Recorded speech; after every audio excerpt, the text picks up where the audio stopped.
டுடேயின் இன்றைய இரவு நேர உலக செய்திகள். முதலில் தலைப்புச் செய்திகள். ஹைட்டியில் ஆயுதமேந்திய குழுவால் அமெரிக்கர்கள் கடத்தல்.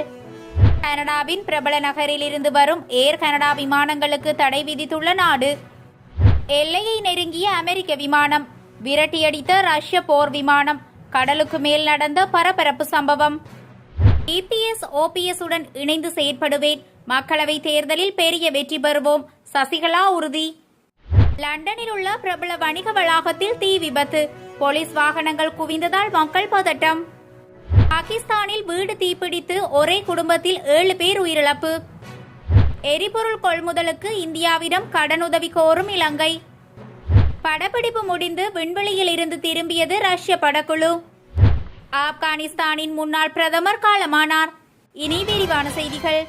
சர்வதேச விண்வெளி மையத்தில் வைத்து படப்பிடிப்பு நடத்த மூத்த விண்வெளி வீரர் ஆண்டர்ஸ் காப்லெரோவ் தலைமையில் ரஷ்ய நடிகை ஜூலியா பெரிசில்ட் மற்றும் திரைப்பட இயக்குனர் ஷிபென்கோ ஆகியோர் கொண்ட படக்குழுவினர் விண்வெளிக்கு சென்றனர். த சேலஞ்ச் என பெயரிடப்பட்டுள்ள இந்த படம் திடீர் உடல்நல குறைபாடு ஏற்படும் விண்வெளி வீரரை காப்பாற்ற விண்வெளி நிலையத்திற்கு செல்லும் பெண் மருத்துவரின் கதை என படக்குழு அறிவித்திருந்தது குறிப்பிடத்தக்கது. கடந்த 5ஆம் தேதி சோயூஸ் MS-19 என்ற விண்கலத்தில் சர்வதேச விண்வெளி நிலையம் சென்ற இவர்கள் 12 நாட்கள் விண்வெளியில் தங்கி படப்பிடிப்பு நடத்தினர். இந்த நிலையில் இன்று படப்பிடிப்பு முடிந்து படக்குழு பூமிக்கு திரும்பியுள்ளனர். கஜகஸ்தான் நேரப்படி இன்று அதிகாலை 12:35 அவர்கள் தரையிறங்கியுள்ளனர். படக்குழு மட்டும் பூமிக்கு திரும்பியுள்ள நிலையில் விண்வெளி வீரர் ஆண்டர்ஸ் காப்லெரோவ் அடுத்த ஆண்டு மார்ச் மாதம் பூமிக்கு திரும்புவார் என தெரிவிக்கப்பட்டுள்ளது. பிரித்தானிய தலைநகர் லண்டனில் உள்ள பிரபல வணிக வளாகத்தில் தீ விபத்து ஏற்பட்டுள்ள சம்பவம் பரபரப்பை ஏற்படுத்தியுள்ளது. லண்டன் ஸ்டார்ஃபோர்டில் உள்ள வெஸ்ட்ஃபீல்ட் ஸ்டார்ஃபோர்ட் சிட்டி வணிக வளாகத்தில் தீ விபத்து ஏற்பட்டுள்ளது.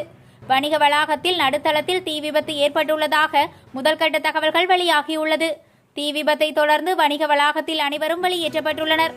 தீ விபத்து காரணமாக வணிக வளாகத்தை சுற்றி போலீஸ் வாகனங்கள், தீயணைப்பு வாகனங்கள் குவிந்ததாலும் மற்றும் வானில் ஹெலிகாப்டர் வட்டமிட்டதால் அங்கிருந்த மக்கள் பீதியடைந்துள்ளனர். வணிக வளாகத்திற்குள் இருப்பவர்களை வெளியேற்றும் பணியிலும் ஈடுபட்டுள்ள போலீசார் பொதுமக்கள் யாரும் நுழையாதபடி வளாகத்தை மூடியுள்ளனர். மேலும் வளாகத்தின் நடுத்தளத்தில் புகை சூழ்ந்துள்ள வீடியோ வெளியாகியுள்ளது. வணிக வளாகத்தில் ஏற்பட்டுள்ள தீயை அணைக்கும் பணியில் சுமார் 60 தீயணைப்பு வீரர்கள் ஈடுபட்டுள்ளதாக தகவல் வெளியாகியுள்ளது. எதனால் தீயணைப்பு ஏற்பட்டது என்பது தொடர்பான தகவல் தற்போது வரை வெளியாகவில்லை. அதே சமயம் தீ கட்டுக்குள் கொண்டு வரப்பட்டுள்ளதாகவும் யாருக்கும் எந்தவித பாதிப்பும் ஏற்படவில்லை எனவும் தகவல் வெளியாகியுள்ளது. பாகிஸ்தான் நாட்டின் கிழக்கே பஞ்சாப் மாகாணத்தில் முசாபர்கார் மாவட்டத்தில் வீடு ஒன்றில் திடீரென தீ விபத்து ஏற்பட்டது. இதில் அந்த வீட்டில் இருந்த 7 பேர் சிக்கி உயிரிழந்துள்ளனர். அவர்களில் பெண்களும் குழந்தைகளும் அடங்குவர். அவர்கள் அனைவரும் தூங்கிக் கொண்டிருந்த போது தீ விபத்து ஏற்பட்டுள்ளது. இதனால் ஒருவரும் உயிர் தப்பவில்லை. இந்த தீ விபத்திற்கான காரணம் பற்றி விசாரணை நடத்தப்பட்டு வருகிறது. ஆப்கானிஸ்தான் நாட்டின் முன்னாள் பிரதமராக இருந்தவர் அகமது ஷா கடந்த 1995ஆம் ஆண்டு முதல் 1996ஆம் ஆண்டு வரை அந்நாட்டின் பிரதமர் பதவியை வகித்து வந்தார். தாலிபான் பயங்கரவாத அமைப்புகளால் ஆட்சி அதிகாரம் கைப்பற்றப்படும் வரை பிரதமராக இருந்தவர். இந்நிலையில் இந்தியாவில் வசித்து வந்த அவர் இந்த மாத தொடக்கத்தில் பாகிஸ்தானுடனான அட்டாரி சோதனை சாவடி வழியே ஆப்கானிஸ்தானுக்கு திரும்பினார். இந்த நிலையில் அவர் காலமானார். இத்துடன் லங்கா டுடேயின் இன்றைய இரவு நேர உலக செய்திகள் யாவும் நிறைவு பெற்றது. தொடர்ந்தும் செய்திகளுக்கு லங்கா டுடேயுடன் இணைந்திருங்கள்.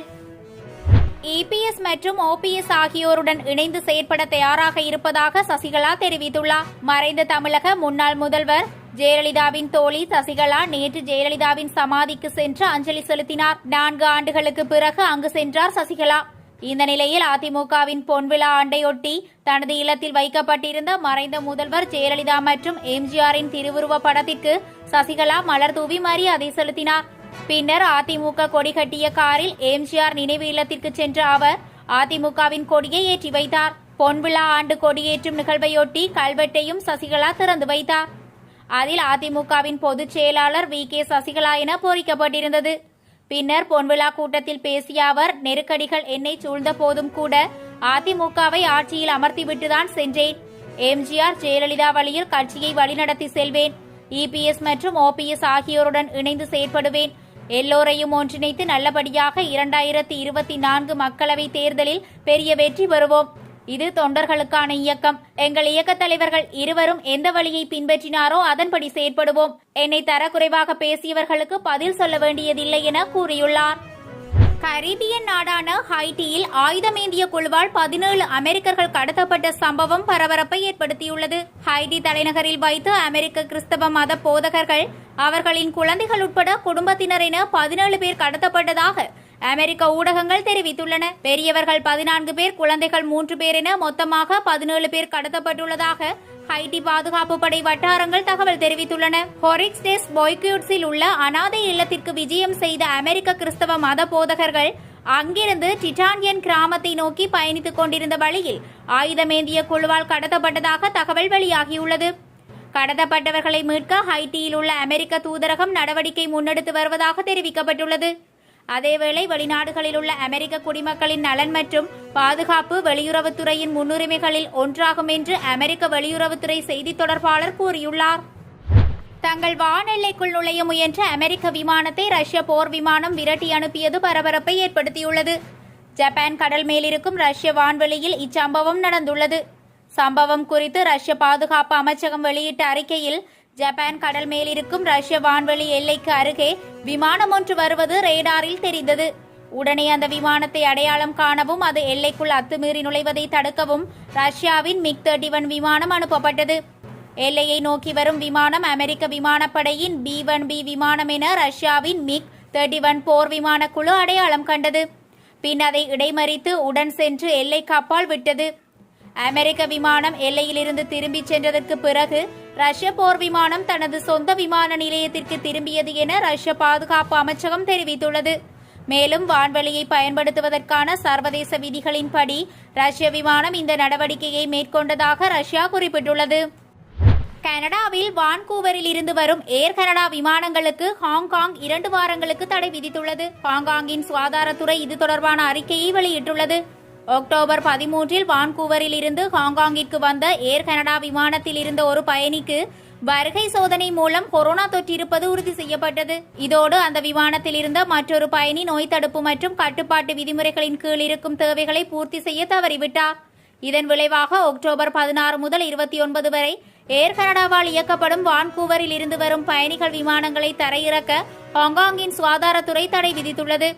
ஹாங்காங்கில் வெள்ளிக்கிழமை மட்டும் வேறு நாடுகளில் இருந்து வந்தவர்களில் 9 பேருக்கு கொரோனா இருப்பது உறுதி செய்யப்பட்டது. இதில் கனடா, இந்தியா, மாலைதீவு உள்ளிட்ட நாடுகளைச் சேர்ந்த பயணிகளும் அடங்குவர் என்பது குறிப்பிடத்தக்கது. கொரோனா பெருந்தொற்று பாதிப்பால் இலங்கையின் வருவாயில் முக்கிய பங்கு வகிக்கும் சுற்றுலாத்துறை கடும் பாதிப்பை சந்தித்தது. இதனால் அந்நாடு நிதி நெருக்கடியில் தவித்து வருகிறது.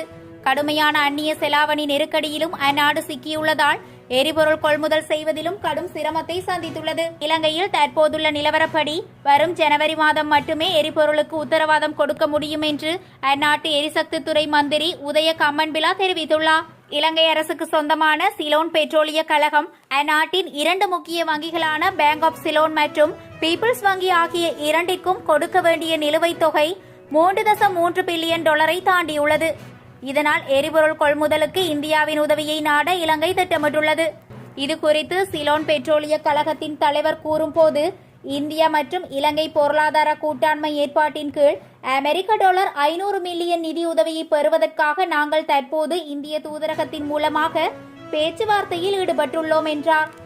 இந்தியா மற்றும் இலங்கைக்கான எரிசக்தி துறை செயலாளர்கள் கடனுதவிக்காக ஒப்பந்தத்தில் விரைவில் கையெழுத்திடுவார்கள் என அந்நாட்டின் நிதித்துறை செயலாளர் கூறியதாக செய்திகள் வெளிவந்துள்ளன.